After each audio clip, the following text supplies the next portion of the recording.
Kind of ironic that you'd ask me to speak to the stand to the left as I speak. This is where I stand anyway. I know a lot of you out there tonight. I'm going to talk to you on a couple of things that I know. I took the Dale Carnegie course one time, and one of the things I took from that was never talk about what you don't know. We know what we hear union members are, union leaders are. Let me tell you what I am. I'm in Chattanooga. Mr. Elk, I appreciate what you said tonight. I have to disagree with you on one point. You don't have to swear to be a union leader. I won't claim to be a Southern gentleman, but a Southern gentleman doesn't swear in mixed company. For a long time, I've worked with people in this room, worked around people in this room, have good friends in here. They know me and I know them. I know them to be good people. I've seen the work they've done. I've seen them help people who will never know they helped them. That's union people. Now, that's not to say that people who are not in unions won't do that. But I'm speaking of the people who are under attack in this country. The middle class is under attack. We recognize that. Unions appear to be dying, but tonight, these three young men up here, Trish Bazemore, COA, groups like that, give me hope that unions are not dying. Will you start to do that?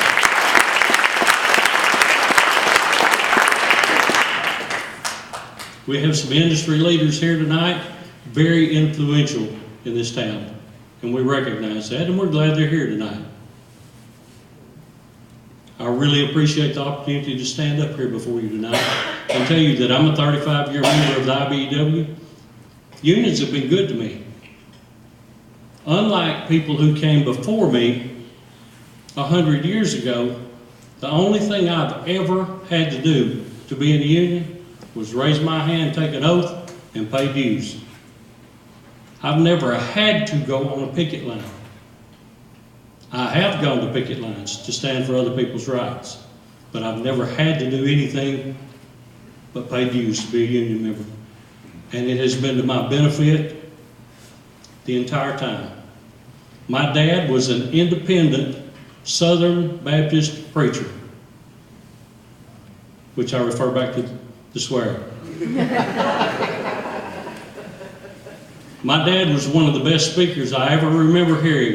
Numerous times at churches, the pastor would say, we're going to take up the offering and Brother Watkins is going to be bringing the message, and that's when he got notification he was going to speak. So we come from people who learned the hard way to perform under pressure. I've seen a lot of people in this room perform under pressure for somebody to ask them to stand. Will you do this? Will you do that? They don't hesitate. They do it. That's the union way. People talk about lazy union workers.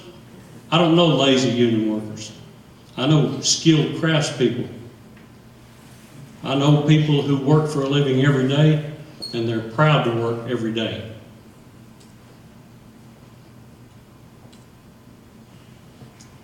This young man over here is working right along tonight. I'm sure he's part of the campus workers. I got one of those, he is.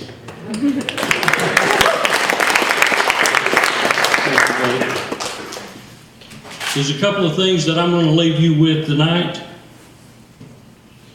We have to remember the one thing about history that is always true. What we do not remember, we are doomed to repeat. Remember that. Look back in history. Remember that Sam Gompers once said, keep your friends close and your enemies closer.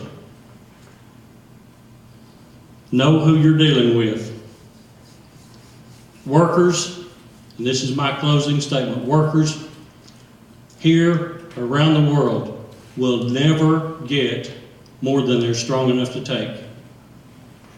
Thank you for the opportunity to be here tonight. I stand with the workers at Volkswagen. I stand with union workers. I stand with workers around the world who want to be in unions and who don't want to be, because we fight for all of them every day. Thank you.